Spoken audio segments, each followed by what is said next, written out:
Okay, so today we're diving into 1 Corinthians chapter 7, and honestly, this one is kind of juicy. We're talking singleness, marriage, and all those tricky relationship questions that, let's be real, we all kind of wonder about. Like, is it okay to be single? What does marriage really mean? And how do we navigate all the confusion around love, sex, and commitment? Stick around, because we're unpacking this in a way that's, well, honest, relatable, and maybe even a little surprising. Alright, so let's set the stage here.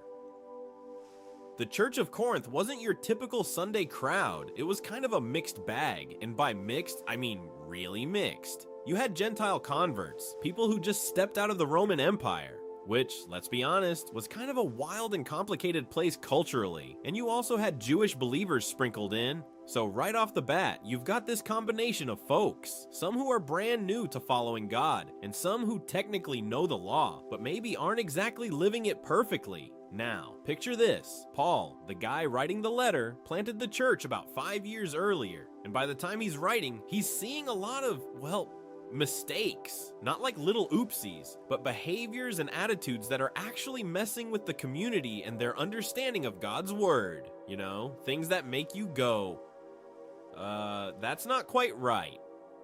And that's where Paul comes in, kind of like a spiritual coach, or honestly, a teacher handing out a report card that's, let's just say, not full of A's. There's a lot of corrective stuff happening, and it's meant to guide the believers so they can actually live out their faith properly. And here's the thing, the Corinthian church was mostly Gentile converts. These are people who've literally gone from pagan life in the Roman Empire straight into following Jesus.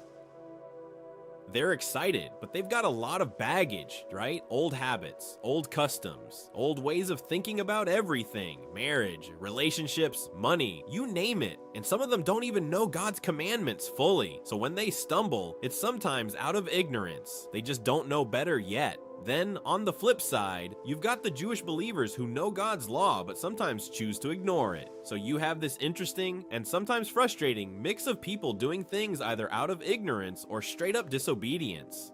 And that, honestly, is kind of a timeless challenge. Even today, churches have the same mix of folks, and it can be messy. So why is Paul writing all this? Well, the short version is, he wants to correct them and guide them. The longer version is the Corinthian church had actually written to him first with questions. They're like, hey Paul, can you clarify some stuff for us? And this is really important because it shows Paul isn't just bossing people around. He's responding to real confusion. And the topics they're confused about?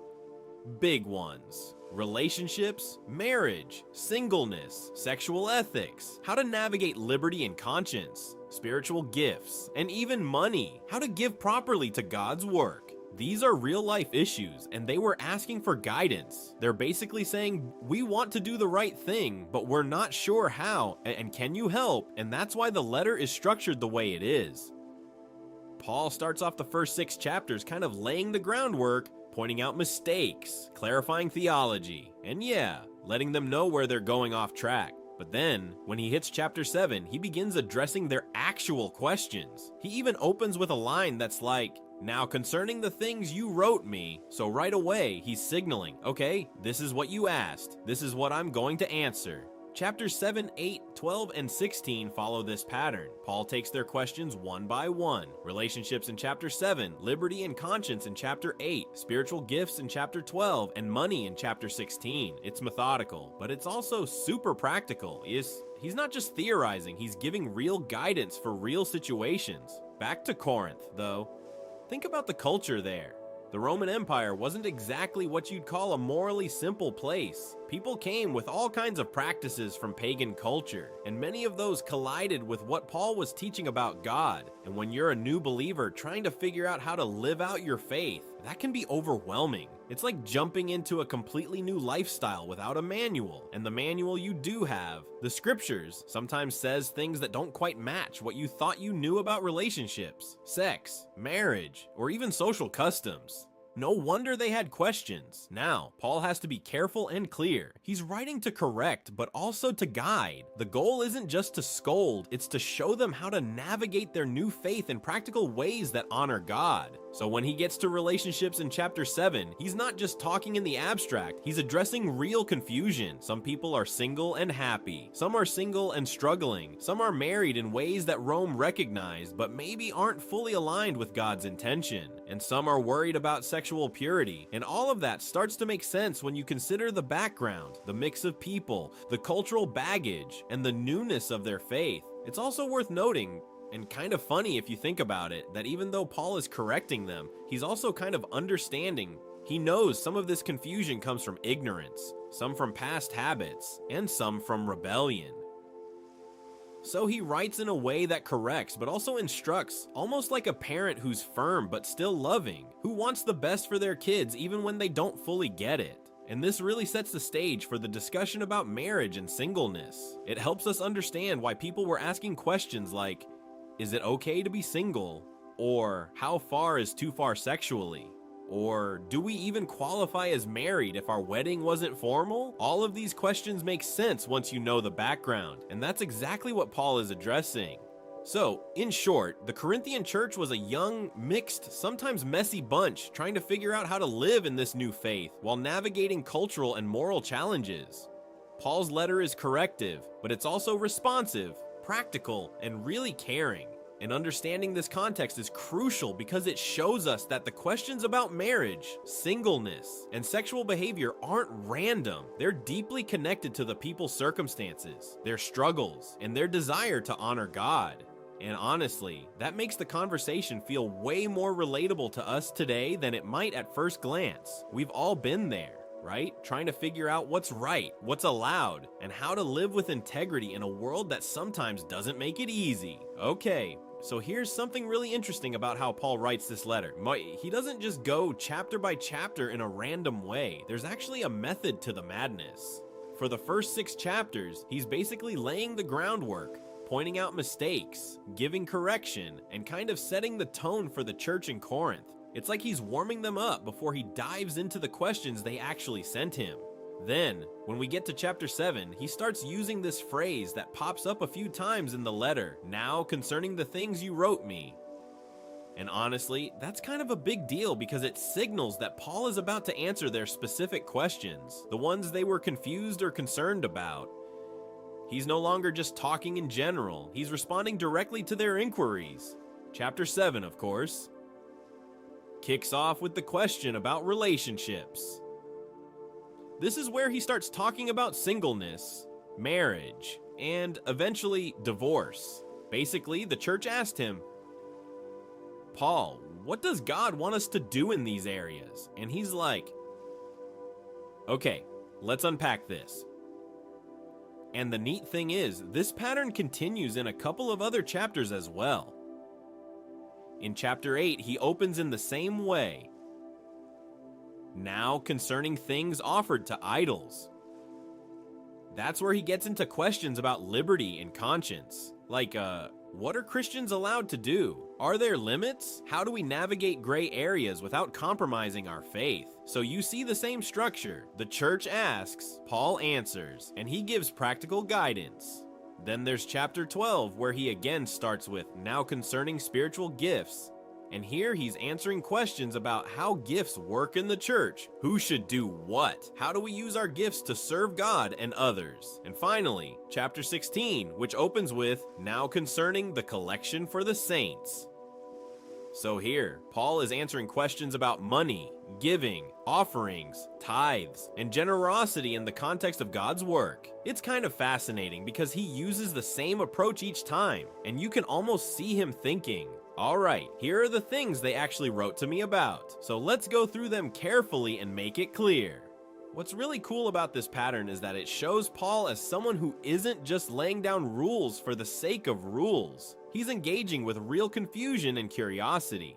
The Corinthians have genuine questions, they want guidance, and Paul gives it in a very structured way, but also in a way that's approachable.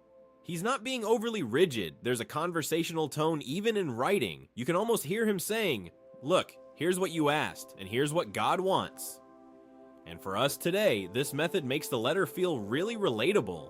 We can see the progression, first correction and instruction, then practical guidance. Chapters 7, 8, 12, and 16 are all like a roadmap of how to handle real-life issues as a believer, whether it's relationships, moral decisions, gifts, or finances. Paul's approach invites curiosity. He's encouraging the church to think, to apply, and to understand, rather than just obey blindly. And that's part of what makes studying 1 Corinthians so engaging. There's this sense of discovery. Like, okay, what did they ask? What did Paul say? How does it connect to our lives today? So as we jump into chapter 7, it's not just random advice. It's the start of Paul answering the first of their big questions, and it sets the tone for everything that follows. Alright, so let's talk about marriage in the Roman Empire, because honestly, it's kind of wild, and it really helps explain why the Corinthians were so confused. Unlike today, there wasn't just one standard way to get married back then. You had 3 recognized forms: common law, arranged, and traditional. Each had its own rules, and if you were a new believer, it could feel like navigating a maze in the dark. First, common law marriage. This one's pretty straightforward. Kind of like the early version of what some U.S. states still recognize today. Basically, if a man and a woman lived together for a year or more, the government considered them legally married. No fancy ceremony, no formal paperwork, just living together was enough. And yes, Virginia has a quirky history with marriages like this, although ironically, it doesn't recognize common law marriage. But hey, some states still do. So imagine being a new Christian and saying, okay, we've been living together. Does God consider us married? Confusing, right? Then there's arranged marriage. Now this one is a little more intense. In the Roman Empire, if your family was struggling financially, they could basically arrange a marriage for you, sometimes to help relieve financial stress. Imagine being a young woman and your parents essentially saying, congratulations, you're married, here's your new husband. It sounds harsh, but it was a reality for a lot of people. So again, a new believer comes into the church and wonders, wait, is this even a valid marriage in God's eyes, or just in the eyes of the Roman authorities? The confusion starts piling up. Finally, traditional marriage. This was usually for the nobility, and it was a full-on ceremonial deal. There was a religious, albeit pagan, ritual involved, complete with rings, veils, holding hands, ceremonial language, and even a cake made from spelt. Yes, spelt, not chocolate. So kind of rustic, right? They also had music, which was basically the DJ of the day.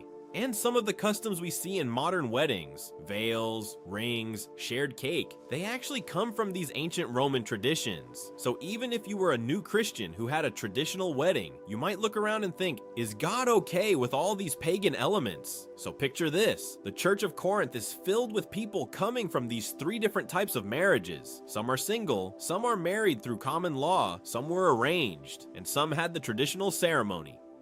They're all in the same church trying to figure out what's acceptable in God's eyes. No wonder they had questions about singleness, marriage, and sexual behavior. And it's not just the form of marriage causing the confusion.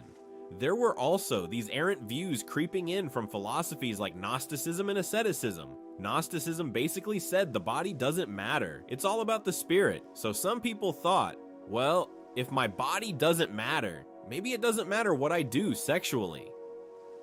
On the other end, asceticism argued that all physical pleasures, including sex, were bad and should be denied. So you've got these extremes floating around, adding more confusion to the mix. With all these variables, it's easy to see why the Corinthians wrote to Paul asking, what's the deal? Are we doing this right? Is it okay to be single? Can we have sex? How do we know if our marriage is legitimate? They were basically saying, Paul, we need some guidance because we have no clue what's acceptable here. And that's exactly why Paul starts clarifying God's perspective.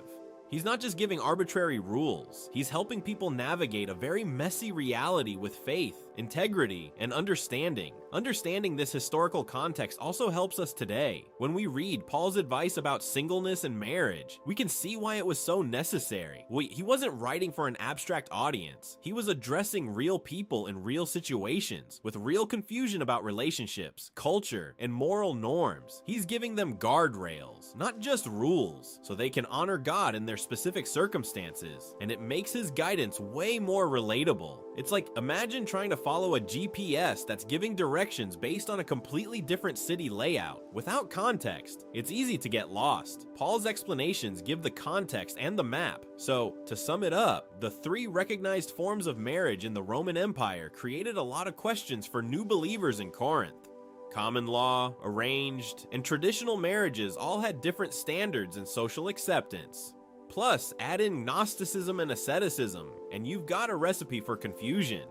Paul needed to step in and clarify God's perspective, making it clear what matters spiritually, how to honor Him in singleness, and how to engage in marriage with integrity. The historical backdrop shows us why his instructions were so necessary, and why understanding context matters when we read these chapters today. It's not just ancient history, it's real-life advice for people trying to live faithfully in the middle of a confusing world. Alright, so now we're getting into singleness. And honestly, this is one of those topics that can make people squirm a little, because it touches on relationships, intimacy, and yes, sex. But here's the thing, Paul actually validates singleness. He's not saying, oh, being single is bad, you need to hurry up and get married. Nope. He's saying, if you're single, that's okay. God sees it. And in fact, some people have a particular gift for it, celibacy. Paul even talks about it as a gift, like something you can embrace and thrive in, not just endure. So if you're single and sometimes feel pressure from the world, it's worth pausing and realizing that God is okay with your state of life. That's huge, right? Now, even though singleness is validated, Paul isn't ignoring the realities of human nature. He's super aware that people have desires and temptations, especially sexual ones, and this is where the idea of guardrails comes in. Think of it like this: when you're single, Paul is basically saying, look, God has set up some boundaries to protect you, not to make life miserable. It's not about rules for the sake of rules. It's about loving yourself and honoring God at the same time. Here's a really cool analogy he uses.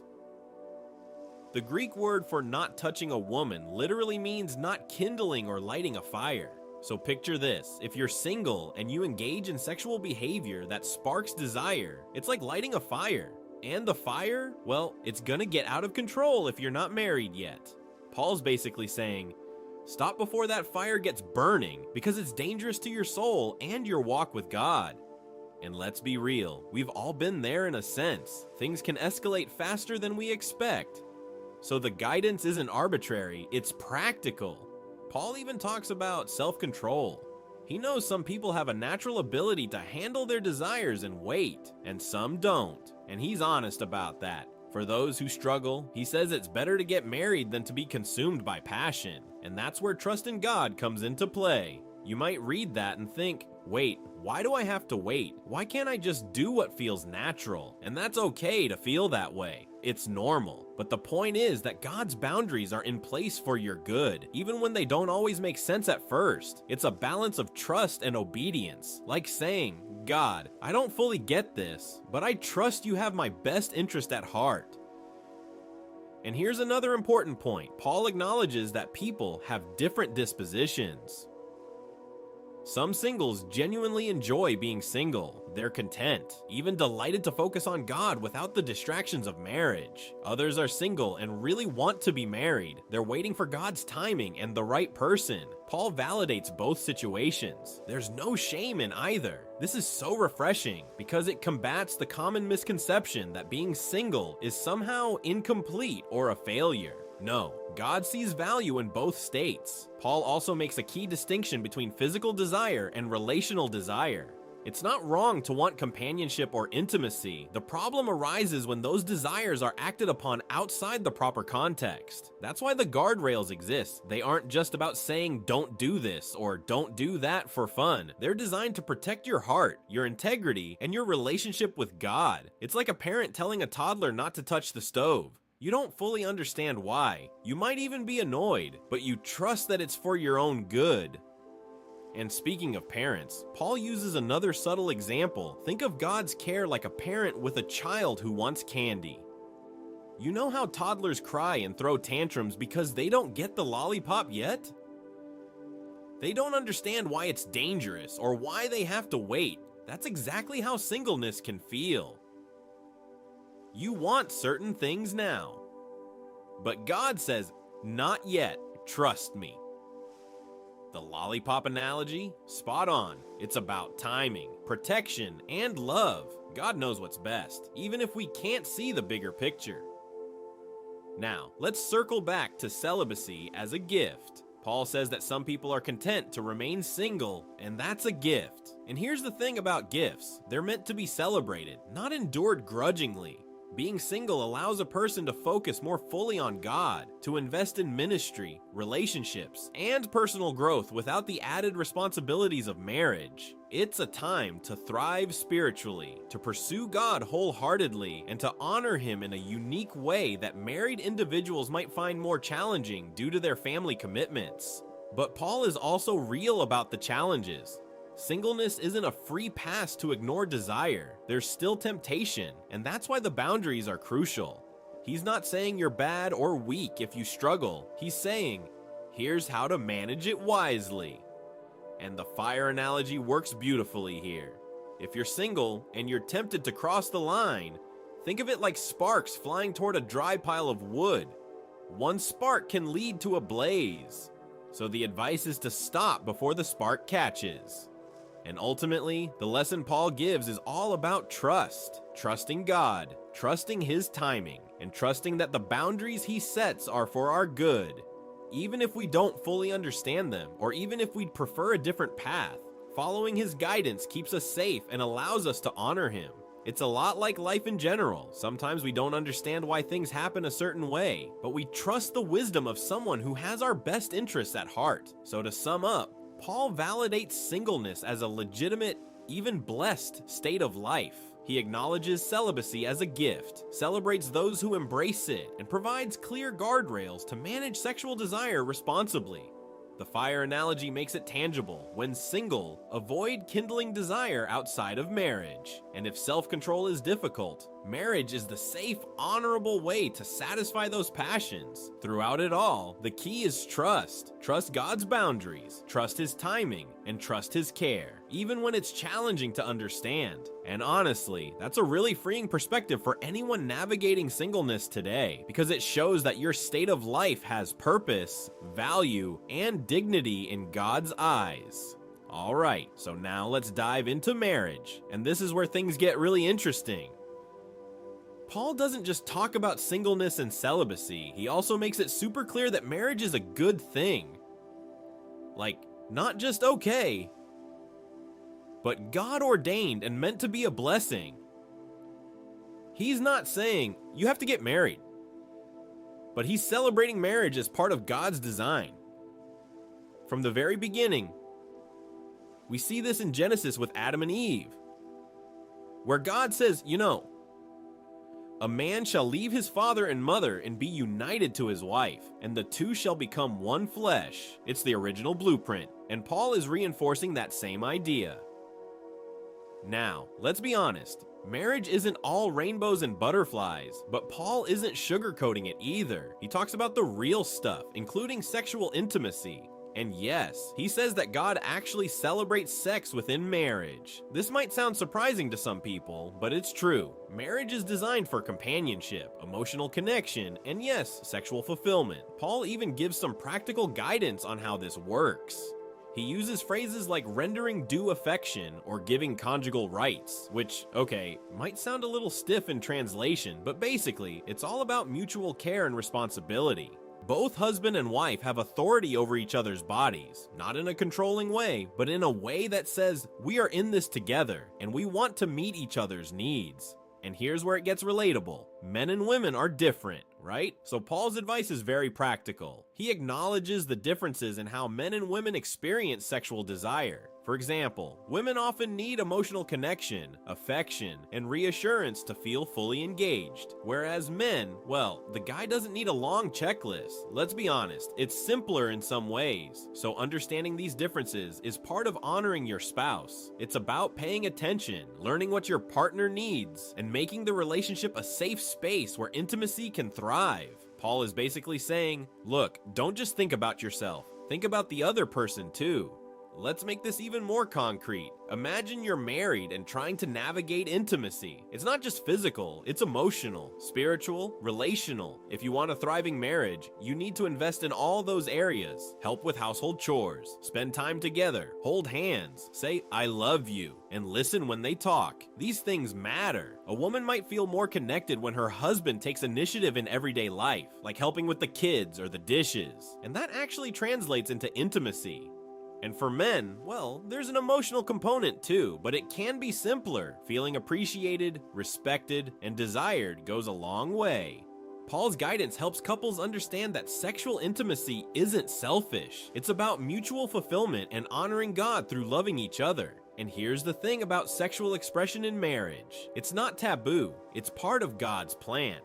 Paul addresses some of the errors creeping into the Corinthian church, like the Gnostic idea that the body doesn't matter or the ascetic belief that all physical pleasure is bad. Those extremes messed with people's understanding of what's healthy in marriage. Paul counters that by making it clear, enjoy each other. Sex is a gift within the covenant of marriage, meant for joy, connection, and yes, glorifying God. It's not about indulgence or selfishness. It's about mutual love and honoring the sacred bond. Paul even goes into practical details about how spouses should manage sexual intimacy. He says not to deprive one another except by mutual consent for a limited time, maybe for fasting or prayer, but then come together again so temptation doesn't sneak in. See? He's practical. He's saying, don't neglect each other because unmet desires can create problems. It's funny how modern marriage advice sometimes circles around the same ideas, right? Keep communication open, respect each other's needs, and understand that sexual intimacy is part of a healthy, God-honoring relationship. And here's a point that often gets overlooked. Marriage isn't just about pleasure or avoiding temptation. It's about partnership. When Paul talks about mutual authority over each other's bodies, he's also talking about giving and receiving. It's about empathy, understanding, and cooperation. It's like, if one partner is feeling stressed, disconnected, or undervalued, the sexual connection will be affected. So being attentive and loving in everyday life directly impacts intimacy. Paul's advice isn't abstract, it's grounded in the lived reality of marriage. And it's actually pretty funny how relevant it is today. Men, for example, might think, well, I just need the physical, but the truth is, emotional investment matters. And women might think, he doesn't get it. But yes, showing love and appreciation changes everything. Now, let's talk about God's celebration of sex and marriage. This is where some people get squeamish, but Paul frames it in a positive, God-centered way. He's not being crude, he's being realistic. Marriage is a gift, sex is a gift, and enjoying that intimacy is not shameful. It's part of the covenant relationship.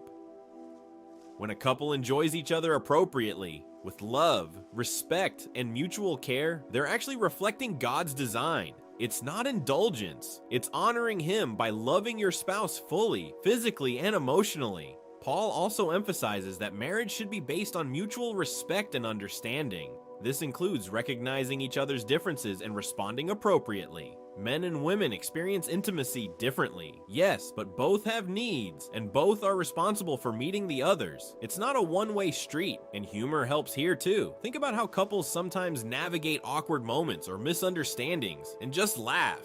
That's part of the healthy dynamic Paul's talking about. It's human, it's real, and it's okay. And don't forget the bigger picture. Marriage is a vehicle for honoring God. It's about love, commitment, and faithfulness. Paul's advice shows that sexual intimacy, emotional investment, and mutual care aren't just personal pleasures, they're spiritual practices in a way.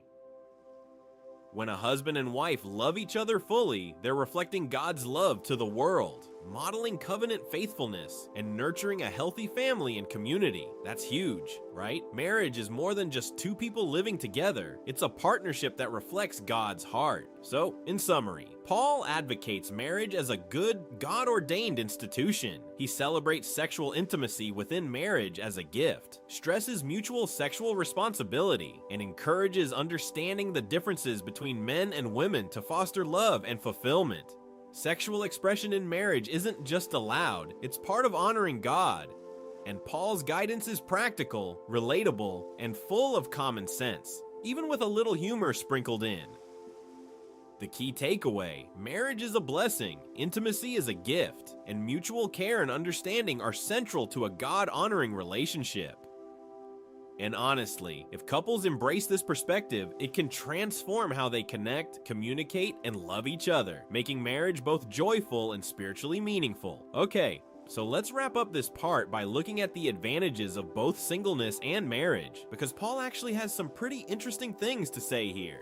First, singleness. One big benefit, according to Paul, is that singles can be more devoted to God. Without the responsibilities of a spouse or kids, you have more time and energy to focus on serving, praying, studying, and just growing spiritually.